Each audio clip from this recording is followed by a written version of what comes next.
कर्नाटका के बेलथंगड़ी से आई एक खबर ने फिर से लोगों के दिलों को हिला दिया है। मीडिया में धर्मस्थल के अलेज्ड मास बरियल केस को दोबारा चर्चा के बीच ला दिया गया है और इस बार बात और भी गहरी हो गई है। इस केस में एक ऐसी चीज सामने आई है जो न सिर्फ पुलिस की फंक्शनिंग को सवाल के घेरे में लाती है बल्कि सिस्टम की क्रेडिबिलिटी पर भी सवाल उठाती है। और कैसे इस केस की वजह से जुडिशरी में भी मामले गर्म है, केसेस सुप्रीम कोर्ट जा रहे हैं और जजेस का केस सुनने से मना करना, सब कुछ इस वीडियो में है। तो चलिए शुरुआत करते हैं। सबसे पहले एक राइट टू इन्फॉर्मेशन क्वेरी के जरिए ये खुलासा हुआ कि बेलथंगड़ी पुलिस ने 2000 से 2015 के बीच के सारे अननेचुरल डेथ रजिस्टर के एंट्रीज डिलीट कर दिए। ये वही टाइम पीरियड है जब धर्मस्थल, जो कि काफी फेमस टेम्पल है, में कई सस्पिशियस और अनरिपोर्टेड डेथ्स के एलिगेशंस लगे थे और उन पे सेक्सुअल असॉल्ट के भी साइंस होने का एलिगेशंस है। सिर्फ यही नहीं, पुलिस ने आरटीआई के रिप्लाई में ये भी कहा कि मिसिंग पर्संस की complaints, postmortem reports, wall posters, notices and unidentified bodies की photographs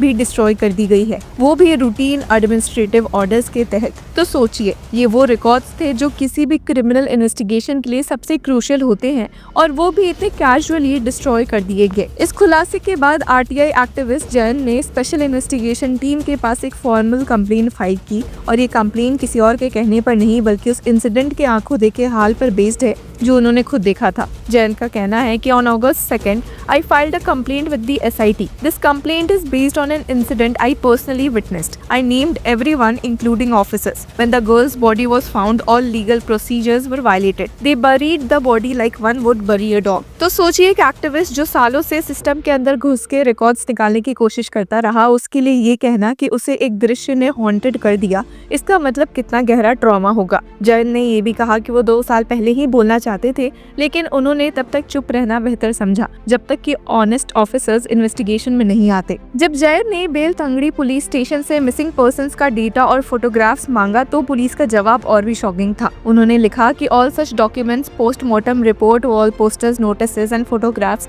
used to trace unidentified bodies had been destroyed under routine administrative orders. पर जैन का सवाल सही है कि in today's digital age how can crucial data be destroyed without digitisation और backups? If remains are found dead, how will they be identified without records? Who is behind this cover-up and why? This must be investigated thoroughly. ये सिर्फ एक RTI activist का सवाल नहीं है, ये हर उस इंसान का सवाल है जो सिस्टम से जस्टिस एक्सपेक्ट करता है। शॉकिंगली, ये केस सिर्फ पुलिस और एसआईटी तक सीमित नहीं रहा। Additional city civil and sessions जज विजय कुमार राय भी इस कंट्रोवर्सी में आ गए जब उन्होंने एक इंटरिम गैग ऑर्डर पास किया था। ये गैग ऑर्डर एक डिफेमेशन सूट में पास हुआ जो हर्षेंद्र कुमार डी, धर्मस्थला टेम्पल के हेरिडेटरी हेड वीरेंद्र हेगड़े के भाई ने फाइल किया। उनका कहना है कि उनकी फैमिली को मीडिया में डिफेम किया जा रहा है। पर जर्नलिस्ट नवीन सुरेंजे ने एक और शॉकिंग खुलासा किया कि जज राय खुद 1995-1998 बैच में एसडीएम लॉ कॉलेज मैंगलोर के स्टूडेंट थे। और ये कॉलेज चलाता कौन है? धर्मस्थल मंजुनाथेश्वर ट्रस्ट। मतलब जज का एक पर्सनल कनेक्शन है उन्हीं लोगों से जो केस के मेन पार्टी है। सुरेंजे ने एडवोकेट एस बालाकृष्णन के थ्रू लिखित में रिक्वेस्ट की कि केस को किसी और जज के पास ट्रांसफर किया जाए। जज राय ने ये एक्सेप्ट किया कि हाँ, वो एसडीएम के स्टूडेंट रहे हैं, लेकिन उन्होंने ये भी कहा कि justice must also be seen to be done to ensure that trust in the justice system continues. इसलिए उन्होंने केस को प्रिंसिपल सिटी सिविल सेशंस जज के पास ट्रांसफर करने की रिक्वेस्ट की। अब हर्षेंद्र कुमार ने सिर्फ डिफेमेशन केस फाइल नहीं किया बल्कि 8,842 ऑनलाइन लिंक्स ब्लॉक करने की डिमांड भी की। इसमें 4,140 YouTube videos, 932 Facebook post, 3,584 Instagram post, 108 news articles, 37 Reddit post and 41 tweets शामिल थे।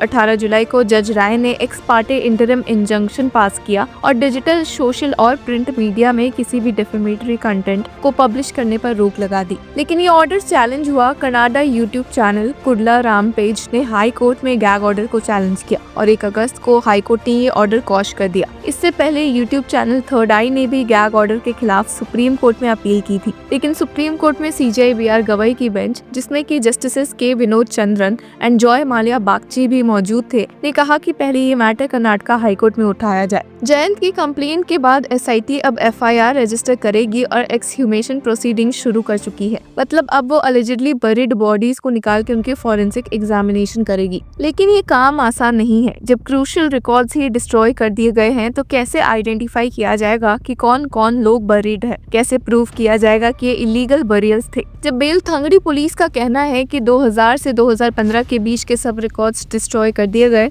तो ध्यान देने वाली बात ये भी है कि ये वही पीरियड है जिसमें विसल ब्लोअर ने धर्मस्थल में मास बरियल्स के एलिगेशंस लगाए थे। विसल ब्लोअर का कहना है कि 1998 से 2014 के बीच उन्हें जबरदस्ती वुमेन और माइनर्स के बॉडीज को बरी और क्रिमेट करने पर मजबूर किया गया था और ये भी कहा गया कि इनमें से कई बॉडीज पर सेक्सुअल असॉल्ट्स के साइन भी थे। तो क्या ये एक कोइंसिडेंस हो सकता है या फिर ये एक डेलिब्रेट कवर अप है? अगर ये सिर्फ रूटीन डिस्ट्रक्शन ऑफ रिकॉर्ड्स था तो क्यों वही डॉक्यूमेंट्स डिस्ट्रॉय किए गए जो इस मास बरियल केसेस के कोर में हैं? इन्हीं सब के बीच में एसआईटी की जांच में कर्नाटका के मंगलुरु डिस्ट्रिक्ट के धर्मस्थल टेम्पल टाउन में 6th बरियल साइट के एक्सकवेशन के दौरान एसआईटी को बोन्स भी मिले हैं। अब ये डिस्कवरी इन्वेस्टिगेशन का मेजर टर्निंग पॉइंट भी बन सकता है। तो बेलथंगड़ी केस एक लिटमस टेस्ट है, सिर्फ कर्नाटका के लिए नहीं बल्कि पूरे सिस्टम के लिए। क्या एसआईटी सच तक पहुंच पाएगी? क्या विसल ब्लोअर की बातें प्रूव होगी? क्या पुलिस अकाउंटेबिलिटी होगी? या फिर ये केस भी उन्हीं एडमिनिस्ट्रेटिव ऑर्डर्स में दबा दिया जाएगा जो सच को हमेशा के लिए दफन कर देते हैं? क्या इस केस में सच सामने आ पाएगा या फिर ये भी एक ऐसा केस बनेगा जो सिर्फ हेडलाइंस में छुपकर खत्म हो जाए? तो व्यूअर्स, आपकी क्या राय है हमें कमेंट सेक्शन में जरूर बताएं